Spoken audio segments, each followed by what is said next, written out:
نحمدہ و نصلی علی رسول الکریم رب اشرح لی صدری ویسر لی امری واحلل عقدۃ من لسانی یفقہوا قولی۔ بھائی کافی مہینوں سے ہم نے کلاس شروع کی ہوئی ہے، تو آج جس سبق تک ہم پہنچے ہم نے 3 بنیادی جو دین کی چیزیں ہیں جس کا عمل کے ساتھ تعلق ہے۔ آج سب سے زیادہ ضرورت ہے وہ ہم مسلمانوں کو عمل کی طرف رغبت اور اس کی طرف ترغیب ہونی چاہیے تاکہ ہم باعمل مسلمان بنیں۔ اور جو پہلی بنیاد ہے جس بنیاد پر پوری عمارت اسلام کی عمارت کھڑی ہونی ہے وہ 3 چیزیں ہیں۔ قرآن کے ساتھ ہمارا تعلق، مسائل جو فرائض کے ساتھ خصوصاً تعلق رکھتے ہیں وہ مسائل، اور ان تمام چیزوں سے جو سب سے بہترین اور اعلیٰ اور افضل ہے وہ ہے قرآن، اور قرآن میں جو سب سے بڑا علم ہے وہ اللہ کا تعارف۔ آج ہمیں جس رب پر ایمان رکھتے ہیں، جس کا ہم کلمہ پڑھ رہے ہیں، اس رب کا تعارف نہیں ہے، ہمیں اس کی پہچان نہیں ہے، معرفت حاصل نہیں۔ جتنی ہمیں اس رب اور خالق کی معرفت پتہ چلنی شروع ہو جائے گی، ہمارا تعلق مضبوط ہونا شروع ہو جائے گا، اور جتنا تعلق مضبوط ہوگا ہمارے لیے مسائل جو ہے نا، ان کے لیے ہماری پریشانی جو ہے نا کم سے کم ہونی شروع ہو جائے گی۔ تو ابھی تک ہم نے جو سبق پڑھا ہے وہ یہ ہے، یہ پچھلی دفعہ یہ حرف کو میں نے کہا تھا اس کو الف با تا سا جیم، اور اگلا آپ نے سبق شروع کیا ہے تو یہ 3 2 5 6 حروف میں یہ دوسرا حرف آ رہا ہے جس پر ہمیں تھوڑی کوشش کرنی پڑے گی، اور ہم قرآن میں یہ سارا غلط پڑھ رہے ہیں۔ پہلے میں نے یہ کہا تھا، پھر صرف یاد آنے کے لیے دوہرا رہا ہوں، یہ اس حرف کے ساتھ جو خصوصاً ایک لفظ جڑے ہوئے ہیں اور مختلف شکل میں آتے ہیں وہ سارے ہم قرآن میں غلط پڑھ رہے ہیں بنیادی طور پر۔ وہ کہا تھا سمہ ہم عام طور پر پڑھتے ہیں، سمہ ہم پڑھتے ہیں، وہ سمہ ہے، ہم اس کو سمہ پڑھتے ہیں۔ اسمن ہے، ہم اسمن پڑھتے ہیں، سین کے ساتھ اس کی ادائیگی ہو رہی ہے اور سارے ہی غلط پڑھ رہے ہیں پورے قرآن میں، سارے تقریباً ہم سب کے سب یہ غلط پڑھ رہے ہیں۔ اس کی ہم نے اصلاح کرنی ہے۔ اگلا جو حرف ہے یہ بھی ہم قرآن سے دیکھیں، یہ بھی ہم قرآن میں اس کی ادائیگی میں بالکل غلطی کر رہے ہیں، اس کی ہم درستگی کرنی ہے۔ اور یہ ہم نے اگر کوئی بچہ یا کوئی بڑا اس کو بتا دے کہ اس کی ادائیگی ہم نے کیسے سیکھی تھی، کسی کو یاد ہونی تو میں دوہرا دوں دوبارہ۔ کیوں بیٹا آپ بتاؤ گے؟ یہ کیا ہے حرف؟ ہیں آواز ہا نہیں، آواز نہیں آنی چاہیے، صرف ہوا آنی چاہیے۔ ہوا ہے، ہا نہیں ہے، آواز کی شکل میں نہیں اس کی ادائیگی ہو رہی ہے، ہوا کی یہ ہو رہا ہے ہا زبر ہا، حضر ہی، ہا پیش ہو، ہا ہی ہو۔ ابھی ہم نے نماز پڑھی ہے، اور جس بندے کو تھوڑا سا بھی قرآن آتا ہے، بالکل تھوڑا سا، کہتا ہے یار مجھے بالکل نہیں آتا، لیکن یہ سورۃ الفاتحہ اور یہ سورہ اخلاص یہ بنیادی چیزیں بچے کو بھی آتی ہیں، لیکن اس کی پہلی شروع کی آیات میں یہ حرف آتا ہے، اور دیکھیں کہ ہم غلطی کہاں پہ کر رہے ہیں۔ پہلی ہم کیا غلطی کی؟ ابھی ہم نے سورۃ الفاتحہ پڑھی ہوگی، یہ اس میں کیا ہے؟ ہم پڑھتے ہیں الحمدللہ رب العالمین، یہ ہے الحمدللہ الحمدللہ الحمدللہ۔ اگر ہم جو ہم پڑھ رہے ہیں وہ یہ ہے، یہ 2 آنکھوں والا ہے الحمد، اس کا بلا ہلاک ہو یہ برباد ہو جائے، لفظ کا مطلب بھی الٹ ہو جاتا ہے، حمد والا تعریف والا لفظ یا شکر والا لفظ ہی نکل جاتا ہے۔ ہم پڑھ الحمدللہ الحمدللہ، ہم نے اسے کرنا ہے۔ اس حرف کا جو یہ پہلا ہے یہ ہم غلطی کر رہے ہیں۔ سورہ فاتحہ قرآن شروع ہو رہا ہے اور پہلا لفظ ہی جو ہے وہی ہم ادائیگی میں غلط کر رہے ہیں۔ اس کو ہم نے پریکٹس کرنی ہے، یہ ایک دم نہیں آئے گا، اس کو بار بار ہم نے پریکٹس کرنی ہے۔ الحمدللہ الحمدللہ، اس کو کرنا ہے۔ دوسرا، اس کی دوسری آیت ہے، ہم کہتے ہیں الرحمن الرحیم، یہی پڑھ رہے ہیں الرحمن الرحیم الرحمن الرحیم، یہ الرحمن الرحیم، کتنا فرق پڑ جاتا ہے، الرحمن الرحیم الرحمن الرحیم۔ یہ ابھی میں کو تجوید کے ساتھ آپ کو اس کے قواعد نہیں بتا رہا، یہ نکلنا کہاں سے، یہ اوپر والی بات ہم نے عام بندے کو جتنی ضرورت ہے، یار وہ گزارے والا جو کہتے ہیں چلیں یار گزارے والا تو قوم چلے نا، یہ وہ اس لیول میں آپ کو بتا رہا ہوں، زیادہ تجویدی قواعد نہیں آپ کو بتا رہا۔ یہ ہے الرحمن الرحیم۔ دوسرا ہے یہ سورہ اخلاص ہے، قل هو اللہ احد، یہی پڑھ رہے ہیں قل هو اللہ احد، یا قل هو اللہ احد، احد ہم احد پڑھ رہے ہیں، قل هو اللہ احد، قل هو اللہ احد، قل هو اللہ احد، یہی پڑھ رہے ہیں۔ اس کو خوبصورتی پڑھ تو آواز لے کے ساتھ بھی پڑھ لیں گے، لیکن یہ ہے کی ادائیگی نہیں ہو رہی کہیں بھی۔ قل هو اللہ احد، احد احد، اس کی ہم نے پریکٹس کرنی ہے۔ یہ ہم بنیادی طور پر دیکھ لیں کہ ہم بطور مسلمان کس جگہ پر کھڑے ہیں، اور ہمارے فتوے اور ہمارے لوگوں کے لیے جنت اور جہنم کے ٹکٹ بیچنا کتنا آسان ہے، لیکن جب خود اپنے آپ کو مجھ جیسے نکمے کو بھی بیچ میں ڈال لیں تو چیک کریں کہ ہم کس جگہ پر کھڑے ہیں، اپنا جائزہ اور محاسبہ کر لیں. رب کو یہ کل ہم نے جواب دے ہونا ان چیزوں کو. خدا را عمل کی طرف آئیں. باقی فتویٰ بازی، تنقید بازی، اپنے آپ کو اچھا دوسرے کو برا کہنا، یہی ہماری زندگیوں کا مشغلہ بن چکا ہے. اس کی طرف آئیں، یہ ہماری بنیادی غلطی ہیں. اگلی بات مسائل سے میں نے کہا تھا تو وضو اور غسل کا طریقہ ہم کر چکے ہیں، چلے اگلی دفعہ پھر دہرا لیں گے. اس کے بعد سب سے نماز جو شروع تھی وہ صف بندی ہے. اور میں نے آپ کو حدیث بتایا کہ نماز کو درست کرنا، نماز کو درست کرنا، صف کو درست کرنا ہے. صف درست ہے تو نماز درست ہے، نہیں تو بڑی سخت وعید ہے کہ اللہ تعالیٰ تمہارے دل ٹیڑھے کر دے گا اگر صفیں ٹیڑھی ہوں گی. وہ انشاءاللہ عملی طور پر صف بندی کو کیسے درست کرنا ہے وہ اگلی دفعہ دیکھیں گے. لیکن میں نے کہا تھا جب بھی کوئی عمل کرنا ہے، چھوٹے سے چھوٹا ہو بڑے سے بڑا، اس کا یہ سوال ہے، ایک ہے کہ یہ ہم کیوں کر رہے ہیں. یہ اللہ تعالیٰ ہم سے یہ صف بندی پر اتنا زور، اس رب کی حکمت، اس کا پیغام اور اس کے پیچھے جو ہمیں اشارات مل رہے ہیں نا، ان کو سمجھنے کی کوشش کریں. جب وہ اشارات اور پیغامات ہمیں سمجھ آنی شروع ہو جائے گی نا تو ہماری زندگی میں عمل جو ہے نا وہ آسان ہونا شروع ہو جائے گا. اور 5 چیزیں میں نے پچھلی دفعہ آپ کو بتائی تھی، یہ صف بندی کے متعلق 5 چیزیں ذہن میں رکھ لیں. یہ 5 چیزیں ہماری زندگی میں اگر آ جائیں نا تو میرے خیال میں ہم تقریباً آدھے عملی مسلمان بن جائیں گے. پہلی میں نے کہا تھا وقت، جو صف بندی ہے اس کا پہلا تعلق ہے وقت کی پابندی کے ساتھ. یہ پچھلا سبق دہرا رہا ہوں، یہ بہت اہم چیزیں ہیں.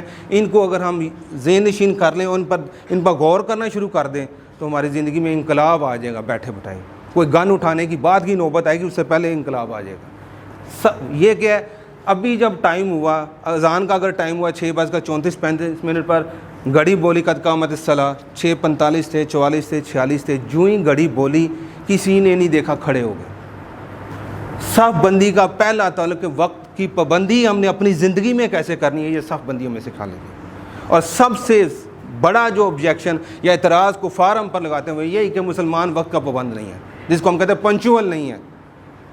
اتنے بجے آؤں گا، اتنے بجے جاؤں گا، اتنے بجے شادی بیاہ ہمارا کیا 7 بجے کارڈ پہ ٹائم لکھا، 10 بجے سے پہلے کچھ نہیں ہونا. یہ اس وقت کی پابندی بتا دی. دوسرا، لائن کیسے بنانی ہے. حدیث کے مفہوم کے مطابق آگے بندہ بیٹھا ہو، اگر تھوڑی دیر کے لیے چاہے واپس آئے تو اس جگہ پر اس کا حق ہے، پچھلا بندہ آگے نہیں آ سکتا.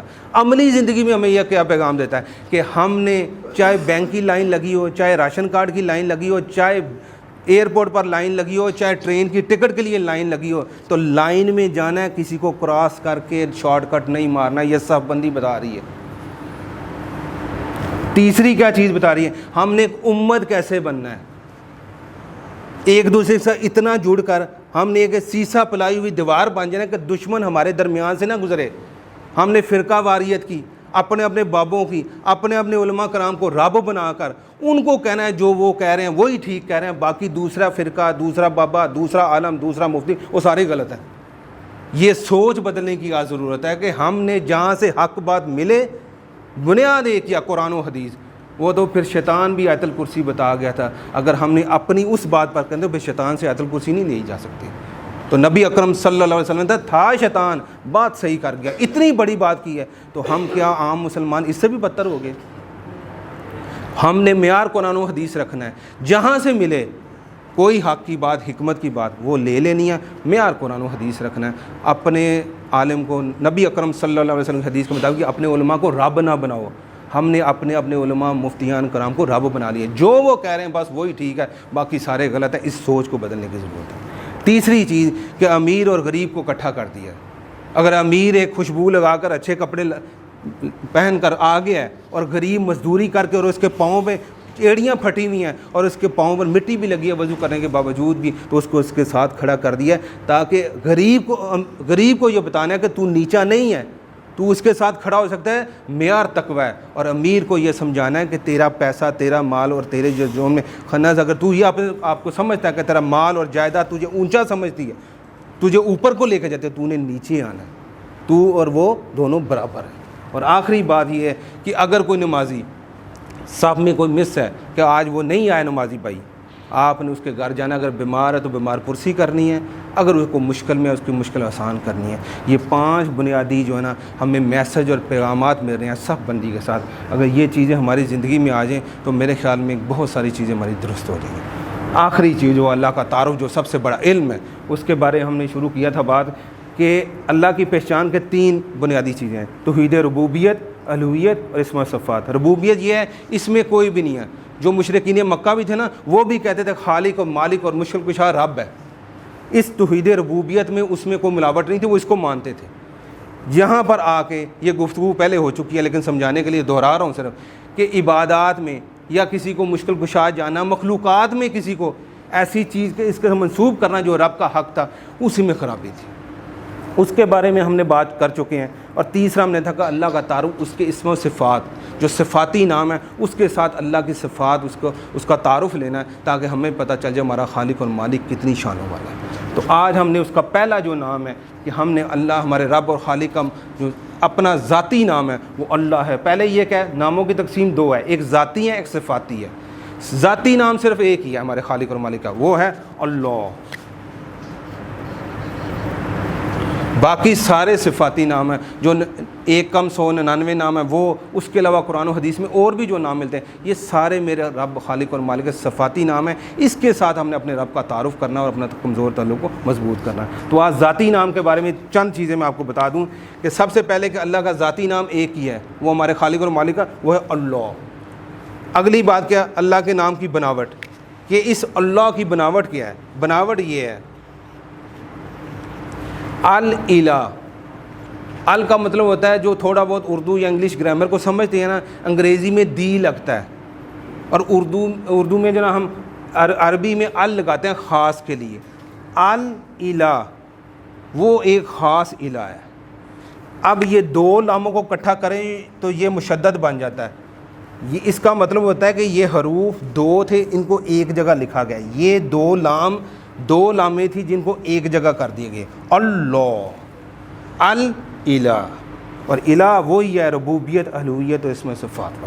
اگلی بات ہے اس کی کوئی جنس نہیں ہے، اس کا کوئی عدد نہیں ہے، وہ مذکر نہیں ہے، وہ مؤنث نہیں ہے، وہ واحد ہے، احد ہے، اس کا دوسرا تیسرا چوتھا کوئی بھی نہیں ہے۔ اور آگے اس کا اعجاز یہ ہے کہ یہ نام کسی مخلوقات میں سے، کتنے لوگ ہیں جو کہتے ہیں ہم کسی رب کو، خالق و مالک کو مانتے نہیں ہیں، ہم نہیں کسی پر ایمان لاتے، لیکن اس کے باوجود بھی وہ کیا کر رہے ہیں؟ کسی کو یہ جرأت نہیں ہوئی کہ وہ اللہ اپنا نام رکھ سکیں۔ کتنا بگاڑتے ہیں لوگ، کتنی گستاخی کرتے ہیں، لیکن اس کا یہ اعجاز یہ ہے کہ یہ کسی کو جرأت نہیں ہوئی ازل سے لے کر ابد تک بھی انشاءاللہ یہ نام کسی کو جرأت نہیں ہے اس کو بگاڑنے کی یا یہ نام رکھنے کی۔ جی میں نے یہ نام رکھ لیا جی اپنا، کوئی بھی مخلوقات میں آپ کو اللہ یہ نام کسی کا ملے گا، یہ اس کا ذاتی نام ہے، کسی اور کا نہیں ہے۔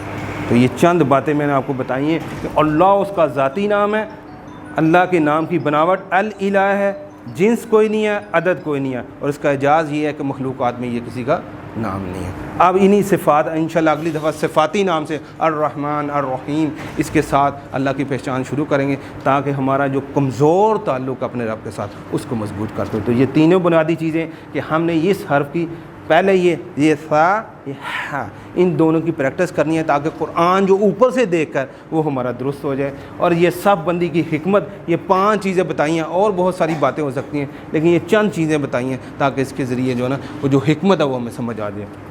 اور یہ تعارف اللہ کا اس کو ہم نے شروع کیا ہے۔ اللہ سے دعا ہے یہ قرآن، مسائل اور اللہ کا تعارف ان چیزوں کے ساتھ جڑ کر ہمیں اللہ تعالیٰ باعمل مسلمان بنا دے۔ واخر دعوانا الحمدللہ رب العالمین۔